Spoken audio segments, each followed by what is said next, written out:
como é que a gente se achega a Deus, ou como que aqueles ex-escravos poderiam ter acesso a Deus. Aí vai falar com muitos detalhes, quase cansativos, sobre a construção do tabernáculo. E aí você lê aquilo tudo assim, né? Eu que já li isso várias vezes com a Sônia, sei lá, desde o ano 1999, que a gente lê a Bíblia junto. Fica uma coisa engraçada, cansativa, e você fica procurando nos graceiros de uma maneira de suportar a leitura.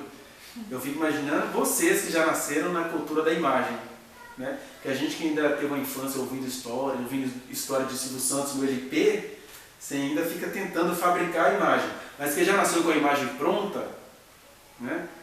Tem dificuldade de ler isso realmente.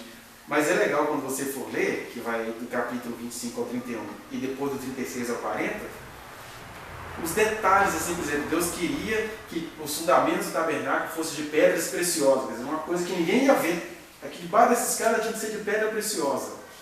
Isso tudo era uma parábola, né, do que viria depois, Paulo vai dizer. Mas por que é importante você ler isso?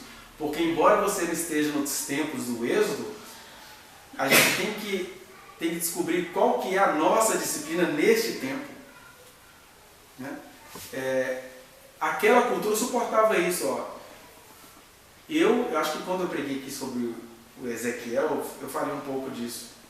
Que existem coisas que do ponto de vista histórico elas têm que ser externas. E o tabernáculo era uma dessas coisas. Aquela cultura só conseguia cultuar a Deus tendo um elemento externo no qual se espelhar. Então você ir para um tabernáculo sabendo que o pedestal de uma haste era de jaspe, de safira, de uma pedra preciosa, e eles levaram muitas pedras preciosas do Egito, que os egípcios apavorados deram tudo para eles, eles entenderem isso, passar por eles um modelo de quê? Que as pessoas não precisam ver o que está acontecendo. Santidade é uma coisa que não é para se ver, é para se ser, é para se viver. Então quando você vai lendo com esse espírito de entender, olha, o que isso quer dizer para mim?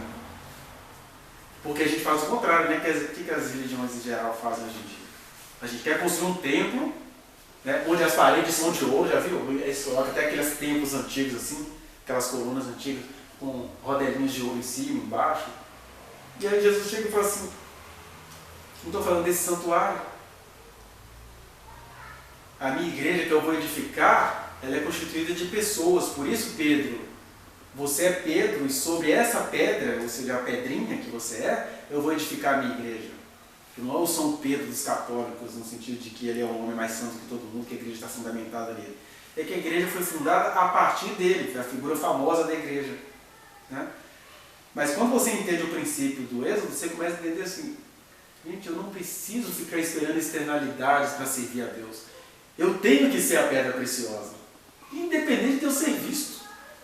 Porque Deus é assim.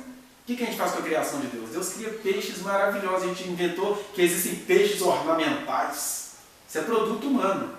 O peixe bonitão que você chama de ornamental foi feito para ficar no fundo do oceano. Deus é assim como pessoa. Então, Ele não quer que a gente construa templo com pé de sofá de ouro. Ele quer que você seja o ouro do pé de sofá.